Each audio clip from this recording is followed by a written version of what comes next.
Selamat malam, saya Sandy, 37 tahun, asal Padang. Saya bekerja di Jakarta di salah satu perusahaan swasta di bagian administrasi online.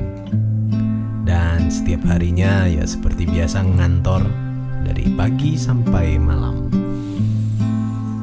Saya di Jakarta tinggal dengan beberapa teman, satu apartemen di daerah Jakarta Selatan.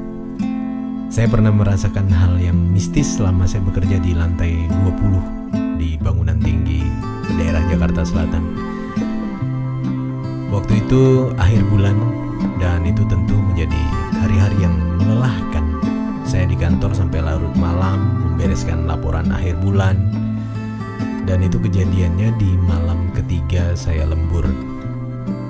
Cuaca di luar saat itu gerimis biasa tapi dari siang.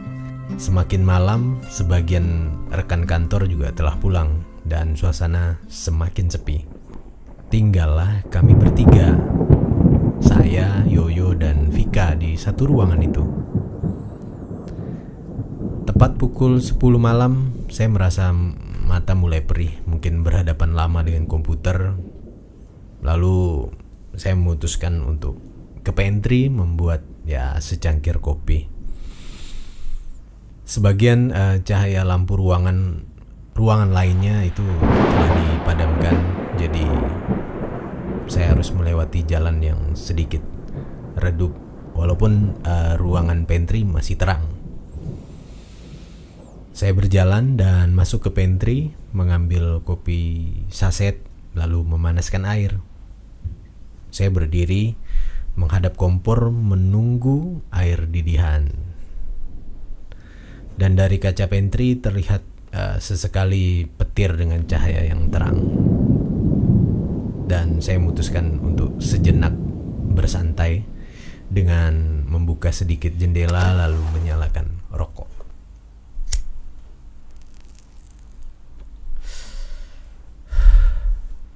Satu dua hisapan, petir menyambar. Tak lama dari arah luar pintu pantry terdengar seperti suara orang tertawa. Ku coba balikkan badan dan memperhatikan ke arah luar pantry. Aku melihat tak ada orang.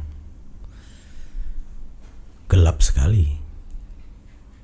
Tapi saat petir datang lagi dan cahayanya masuk terang sekali di ruangan seluas itu, aku melihat seperti ada orang tua yang duduk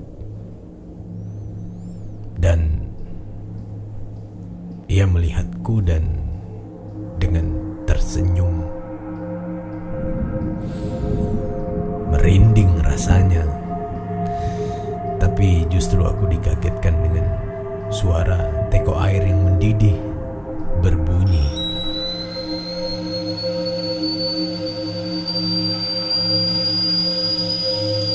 Segera aku tuang di gelas kopiku. Sedikit tumpah karena agak bergetar. Lalu sisanya ku buang ke wastafel. Tapi asap dari air panas yang kubuang tadi itu naik ke atas dan tiba-tiba lampu berkedip-kedip dan mati. Di situ aromanya aku merasa sudah berbeda. Bergegas aku keluar pantry membawa kopi dan sesaat aku mandang ke arah jendela pantry. Aku melihat seperti ada sesosok yang menempelkan wajah dan tangannya di jendela. Hitam. Dan aku pun segera berjalan ke arah ruangan. Sampai di depan ruangan, aku buka pintu dengan wajah yang pucat. Yoyo dan Vika melihatku keheranan. Aku menanyakan mereka tentang lampu yang padam tadi, tapi mereka tak tahu.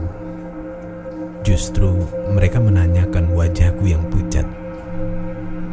Aku pun duduk dan meletakkan kopi.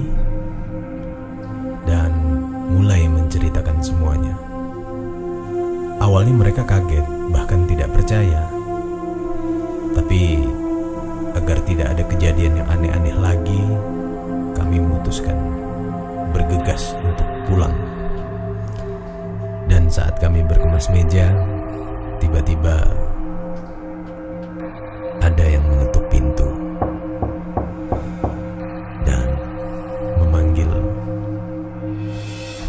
"Mas, Mas, air panasnya, Mas."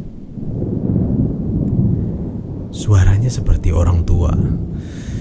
Tapi kata Yoyo itu Pak D. Tapi Vika tiba-tiba berteriak, "Apaan? Itu bukan Pak D. Pak D udah meninggal, yo. Ayo balik. Kita pulang sekarang." Mereka berdua kesal denganku, tapi aku hanya terdiam dan penuh dengan keringat dingin. Aku bertanya, kenapa begini ya?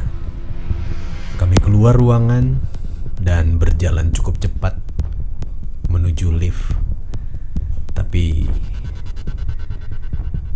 tiba-tiba suara itu datang lagi dari lorong pantry dan itu menggema sekali.